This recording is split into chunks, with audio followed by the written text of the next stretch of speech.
नमस्कार साथियों, मैं हूं पवन और आप सभी का स्वागत करता हूं अपने परिवार धूम क्लासेस में।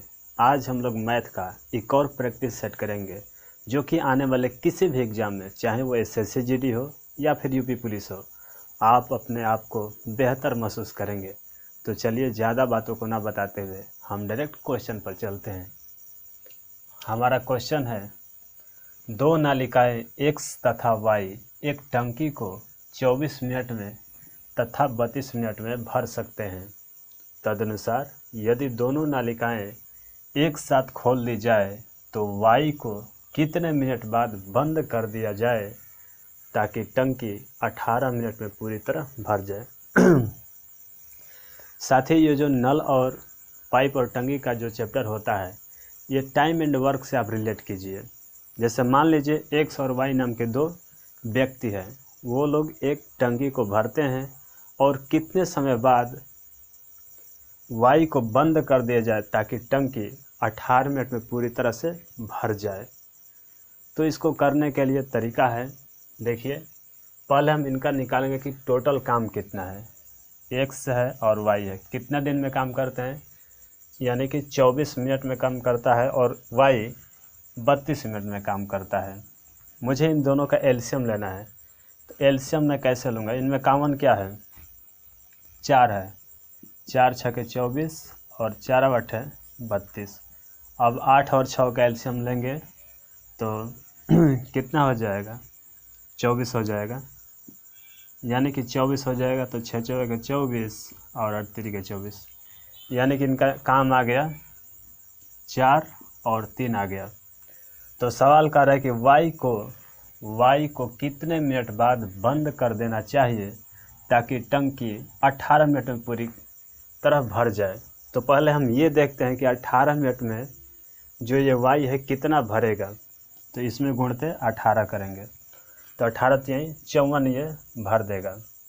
और टोटल काम कितना है, टोटल काम आया है 24 और 24 में कॉमन हम लिए हैं 4, तो 24 चौका हो गया 96। 96 में से 54 घटाएंगे तो कितना होगा, 2, यानी कि 42। शेष काम 42 बचा और जो शेष काम 42 बचा उसको इन दोनों ने पूरा किया है, X तथा Y ने। तो 4 और 3 मिल के हो गए 7 और जब दोनों मिल के काम करेंगे तो हो जाएगा 6 घंटा, यानी कि जब 6 घंटे बाद उसको बंद कर देना है। तो इसका करेक्ट आंसर हो जाएगा 6 मिनट, ऑप्शन नंबर बी। अगला क्वेश्चन है, यदि एक नाव 10 घंटा में धारा की दिशा में 100 किलोमीटर चल पाती है और धारा के विरुद्ध यानी धारा के विपरीत 15 घंटा में 75 किलोमीटर चलती है तो धारा की गति है। यानी एक नाव है, यदि वो नाव जल में रहती है, जल में जब चलाया जाता है नाव तो जल में ही रहती है, तो यदि धारा की वो साथ चलती है तो यानी कि नाव का स्पीड और धारा का स्पीड दोनों जुड़ जाएगा तो स्पीड बढ़ जाती है। और यदि मान लीजिए नाव इधर चल रहा है और धारा विपरीत है तो उनकी चाल में कमी आ जाती है। तो सबसे पहले हम लोग देखेंगे कि 100 किलोमीटर की दूरी वो 10 घंटा में तय करती है। तो हम नाव को मान लेंगे X और धारा को मान लेंगे Y। तो यानी क्या कर रहा है कि 100 किलोमीटर 10 घंटा में, यानी कि दूरी बटा समय। तो क्या आ जाएगा, दूरी बटा समय जब करेंगे तो ये जाती है चाल, यानी 10 ये चाल है। किसकी चाल है, नाव और धारा की चाल है। और दूसरा बार क्या लिखा है कि 15 घंटा में 75 किलोमीटर की दूरी तय करते हैं, यानी किसके, धारा के विरुद्ध। तो विरुद्ध के लिए हम यहाँ पर माइनस का सिंबल लगाएंगे। और क्या है, 75 किलोमीटर घंटा में 15 के हिसाब से चलती है तो 15 पचे 75, यानी ये भी क्या आया, ये भी चाल है, यानी दूरी बटा समय चाल आता है। चाल बराबर दूरी बटा समय। तो धारा की गति मुझे Y का मान बताना है। तो हम इन दोनों में को घटा देंगे। यदि नाव की पूछता तो हम इसको लिख देते हैं नाव बराबर नाव की गति। जब नाव की गति जब पूछेगा तो हम लिखेंगे 10 + 5 बटा 2, यानी 15 बटा 2, यानी कि 7.5 यानी कि 7.5। लेकिन सवाल में पूछा है धारा की गति, तो धारा की गति के लिए इसको घटा देंगे 10 - 5/2 यानी 5/2, इसका मतलब हो गया 2.5। तो इसका करेक्ट आंसर हो जाएगा 2.5 किलोमीटर/आवर। अगला क्वेश्चन है धनात्मक पूर्णांकों के एक युग्म का योगफल 336 है और उसका HCF यानी कि मसा 21 है, तो संभव युग्मों की संख्या ज्ञात कीजिए। यानी कि दो धनात्मक युग्म है और उसका मसा दिया है 21 और उनका योगफल दे दिया है 336, तो ऐसे कितने युग्म बनेंगे यानी कि जोड़ा बनेंगे जो इसके लिए संभव है। ऐसे सवालों के लिए एक युग्म का योगफल, मान लीजिए मैं मान लेता हूँ कि वो संख्या है a + b, मैं मान लेता हूँ, तो कितना है 21a + 21b बराबर कितना योगफल है 3 3 6 यानी कि 336। यहाँ पर 21 कामन लेंगे तो बीच में बचेगा a + b और टोटल हो गया 3 3 6। इसको काटिए, 21 का में 21 और 9 3 12 यानी कि 126, तो 2 6 के 12 यानी कि 6 यानी कि 16 आ गया, यानी a + b का मान 16 आ गया। तो ऐसे कितने युग्म है यानी कितने जोड़े हैं जो 16 के लिए संभव है। तो हम लोग 16 के लिए तोड़ना है, तो लिखेंगे 1 + 15, लिख सकते हैं 2 3 4 5 6 7 15 14 13 12 11 10 9, ऐसे हम लोग लिख देंगे 1 8। तो इसमें से कितने संभव है, देखिए इनके बीच में वो उसी संख्या को लेंगे जो कि अभाज्य हो यानी कि सह अभाज्य हो, यानी कि दोनों एक दूसरे को नहीं काटते हो। तो एक ये संभव है, ये कट जाएगा, ये संभव है, ये भी कट जाएगा, ये संभव है, ये भी कट जाएगा और एक ये हो जाएगा, और इसके आगे आएंगे तो 8 8 हो जाएगा, तो ये नहीं होगा।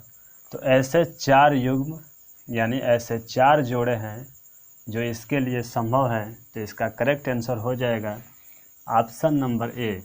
अगला प्रश्न है a संबंधे b बराबर 4 संबंधे 9 और a संबंधे c बराबर 2:3, तो a + b संबंधे a + c है। देखिए यह अनुपात से ये क्वेश्चन है, तो हमें उन्हीं संख्याओं का कंपेयर किया जाता है जिनका मान बीच में, मतलब जिससे तुलना किया गया रहता है। तो यानी a दोनों में आ रहा है और b और c नहीं आ रहा है, तो हम यहाँ पर रखेंगे a/b बराबर 4:9 और फिर से दोबारा जो मान दिया है a/c का दिया है, तो यानी a का मान हम यहीं पर रख देंगे 2 और जो c होगा इस तरफ रख देंगे और c का मान दिया है 3। इसको करने के लिए कई तरीका हैं, लेकिन मैं वही तरीका बताता हूँ जो ज़्यादातर कारगर है। जहाँ पर जो नहीं है वो संख्या, वो उसी संख्या को भर देते हैं, यानी यहाँ पर 2 है तो यहाँ पर भी 2, इधर 4 है तो इधर भी 4, 4 तिहाई 12, 4 दूनी 8 और 9 दूनी 18। इसको हम ऐसी समझ लिए कि इसको मतलब छोटा कर देना है। छोटा रूप क्या हो जाएगा, 2 6 के 12, 2 चौके 8 और 2 9 18। अब यहाँ से आ जाता है रेशियो A/B/C बराबर A और B का मान 4:9, लेकिन C का मान आ जाता है 6। लेकिन हमारे सवाल में A/B/C का मान नहीं पूछा है, पूछा है A + B और A + C। तो A + B का मान हो जाएगा 9 4 13 और A और C का मान 6 4 10, यानी कि 13:10 हमारा हो जाएगा करेक्ट आंसर, 13:10। अगला प्रश्न है 1/20 + 1/30, 1/42 + 1/56 + 172 + 190 का मान कितना होगा। ये सिंप्लीफिकेशन यानी सरलीकरण से ये क्वेश्चन है। ऐसे सवालों को हम मतलब ऐसी संख्या में तोड़ते हैं यानी कि बराबर बराबर में टूटे। इसको तोड़ेंगे तो कितना में टूटेगा, 4 × 5 यानी कि 20। इसको तोड़ेंगे तो 5 × 6 = 30, 6 7 42, 7 8 56, 8 9 72 और 9 10 में 90, यानी कि ये सारी संख्या एकांतर क्रम में हो गई। तो ये एक दूसरे को काट जाती हैं, ये सब मतलब कट जाता है और अंत में बच जाता है 1/4 माइनस 1/10। ऐसे जब भी सवाल आता है तो इसको फर्स्ट संख्या को प्रथम बार लिखते हैं और अंतिम संख्या को लिख के घटा देते हैं। तो 1/4 और 10 का एलसीएम लेंगे तो हो जाएगा, एलसीएम हो जाएगा 20 और 4 5 20, 5 माइनस 10 दूनी 20 यानी कि 2, यानी कि 3/20 इसका करेक्ट आंसर हो जाएगा। इसको मतलब डिफरेंस से निकालते हैं, प्रथम संख्या और अंतिम पद को डिफरेंस निकाल देते हैं और जो भी मान आता है वही इसका मान हो जाता है। अगला क्वेश्चन है, यदि कोई धनराशि वार्षिक चक्रवृद्धि ब्याज के आधार पर 3 वर्ष में चक्रवृद्धि ब्याज जोड़कर 3 सही 3/8 गुनी हो जाए तो ब्याज की वार्षिक दर कितनी है। देखिए साथियों, ऐसे क्वेश्चन में ये जो मान है इसको पहले भिन्न के रूप में लिखिए, अतिरिक्त 24 और 3 27/8। ये कितने वर्षों में हो जाता है, यानी कि 3 वर्षों में, यानी कि 3। देखिए जब भी ऐसा सवाल होता है तो जितना वर्ष होता है या जितना दर होता है उस हिसाब से ये क्यूब या स्क्वायर के रूप में ही टूटता है। अधिकतर सवालों में मैं बोलता हूँ कि 99% सवाल मतलब टूटेगा। तो इसका मान आ जाएगा, इसका आ जाएगा 3 और ये 8 है और 8 को क्यूब के फॉर्मेट में तोड़ेंगे तो ये हो जाएगा 2।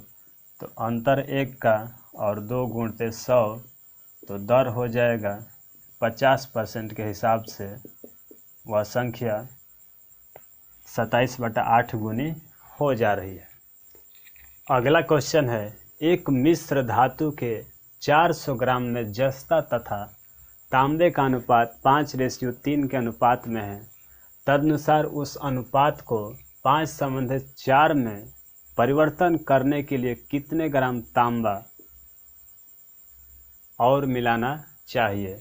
देखिए इस प्रश्न में ऐसा प्रश्न है कि 400 ग्राम का कोई मिश्र धातु है। यह धातु कितने का है, 400 ग्राम का है ये मान लीजिए, और इसमें 5:3 के अनुपात में क्या क्या है। 5:3 के अनुपात में है जस्ता तथा तांबा, जस्ता रेशियो तांबा। तो इसको अब करेक्ट निकालिए, ये टोटल दिया है तो इसका टोटल कितना हो जाएगा, इन दोनों को हम जोड़ेंगे तो हो जाएगा 8 और 8 से यहाँ पर कंपेयर कराएंगे तो 8 5 40, यानी कि 50 गुना हो रहा है। तो 50 के हिसाब से 250 हो गया जस्ता और 150 हो गया तांबा। सवाल में दिया है कि उस अनुपात को 5:4 में परिवर्तन करने के लिए कितने ग्राम तांबा, यानी कि 5:4 में परिवर्तन करने के कितने ग्राम तांबा हमें मिलाना है। सवाल में मुझे एक चीज़ मिला कि मुझे तांबा ही मिलाना है। तो ये बताइए, जस्ता से कोई हमारा ताल्लुकात नहीं है, कोई भी संबंध नहीं है, तो इसको हम क्या कर देंगे, बराबर कर देंगे। इसको हम बराबर करने के लिए क्या करेंगे, यदि मैं यहाँ पर 50 का गुणा कर दूँ तो ये बराबर हो जाए, 250 ऊपर भी 250 नीचे भी। हम इन दोनों का एलसीएम भी निकाल सकते हैं, एलसीएम भी बराबर होता है। तो ये मैं इसको बराबर करने के 250 बनाने के लिए 50 से गुणा कर दिया हूँ, तो यहाँ भी मैं 50 से गुणा करूँगा तो ये हो जाएगा 200 हो जाएगा। तो सवाल में क्या दिया है कि कितने ग्राम तांबा और मिलाना चाहिए, तो 150 से 200 तक आने में 50 ग्राम तांबा और मिलाना चाहिए। तो इसका करेक्ट आंसर हो जाएगा ऑप्शन नंबर ए। हमारा अगला क्वेश्चन है, 6 के घात 333 गुणे 7 के घात 222 गुणते 8 के घात 111 में अभाज्य गुणनखंडों की संख्या कितनी है। तो सबसे पहले इसमें इस संख्याओं को हम गुणनखंड के फॉर्मेट में तोड़ेंगे, यानी एकदम छोटा रूप में। मैं 6 को लिख सकता हूँ 2 गुणे 3 के घात, 2 गुणे 3 के घात लिख सकता हूँ 3 3 3, मैं इसको लिख सकता हूँ 7 के घात 2 2 2, कोई अंतर है नहीं है। मैं 8 को लिख सकता हूँ 2 गुणे 2 के घात 1 1 और 1। इस मान में भी कोई अंतर है साथियों? कोई अंतर नहीं है। तो इसको अब जोड़ दीजिए, यानी 2 के घात इतना और 3 के घात इतना, 7 के घात इतना और 2 के घात इतना, इसका भी इतना, माने जितना जिसका है उतना पावर सब पे चढ़ा दीजिए और उन सबको जोड़ देंगे तो गुणनखंडों की संख्या आ जाएगी। तो जोड़िए 3 3 3 plus 3 3 3 plus 2 2 2 plus 1 1 1 plus 1 1 1 plus 1 1 1। अब इनको जोड़ दीजिए 3 3 6 6 6 और 6 में 2 2 जोड़िए तो 8 8 और 8। इनको जोड़ेंगे तो मिलेगा 3 3 3। तो इसमें 3 3 जोड़ दीजिए। 8 3 11, 8 3 11 1 12 के 2 हासिल 1, 8 3 11 1 12, यानी कि इसका करेक्ट आंसर हो जाएगा 12 21, यानी कि ऑप्शन नंबर ए। अगला क्वेश्चन है, यदि 120 एक संख्या का 20% है तो उस संख्या का 120% कितना होगा। यानी कि जो 120 संख्या है यह किसी संख्या का 20% है। मुझे नहीं पता यह कौन सी संख्या है जिसका वो 120 है, लेकिन मुझे x का मान लीजिए, यदि 120 एक संख्या का 20% है, x का 20% मान लीजिए 120 है। यहाँ से x का मान निकालिए तो यहाँ पर हो जाएगा 20x बटा 100 बराबर 120। इधर भाग में उधर जाएगा तो संख्या हो जाएगी गुणा में, तो यानी कि 120 गुणे 100 बराबर 20x। तो 20 6 के 20 से, यानी कि ये हो जाएगा 600। तो x का मान आ गया 600। सवाल में क्या दिया है, तो उस संख्या का 120% कितना होगा, यानी 600 का 120 कितना होगा। तो 600 का 120% हो जाएगा 120 गुणा 100, 2 0 से 2 0 और 12 छके 72 और 1 शून्य है तो 1 शून्य, यानी कि 720 वो संख्या हो जाएगी। तो अगला क्वेश्चन हो जाता है, x रेशियो y बराबर 3 संबंधित 4 तथा y रेशियो z बराबर 3 संबंधित 4 हो तो x plus y plus z बटा 3z किसके बराबर है। यानी कि ये किसके बराबर है। तो सबसे पहले हम इनको कंपेयर करेंगे, यानी x रेशियो y बराबर कितना हो जाता है 3 रेशियो 4 और y रेशियो z बराबर, यानी कि y का मान यहीं पर रखा जाएगा, y रेशियो z बराबर आ गया। अब यहाँ से x और y और z का मान हम निकाल देंगे, जहाँ पर जो खाली होता है उसी संख्या को हम लोग वहीं पे भर देते हैं। यहाँ से आ जाता है 16 12 और 9। x y और z का रेशियो आ गया 9 रेशियो 12 रेशियो 16। तो सवाल में क्या कंडीशन दिया है, x plus y plus z, यानी तीनों को जोड़िए 12 16 28 और 9, 28 9 37 बट्टा 3 गुणे जेड, यानी कि 3 गुणे और जेड का मान दिया है 16, यानी कि इसका मान हो जाएगा 37 बट्टा 48। इसका करेक्ट आंसर हो जाएगा ऑप्शन नंबर डी। तो साथियों, ऐसे ही वीडियोज़ के लिए हमारे चैनल को सब्सक्राइब कीजिए और वीडियो को लाइक कीजिए। मिलते हैं अगले प्रकरण में, तब तक के लिए धन्यवाद।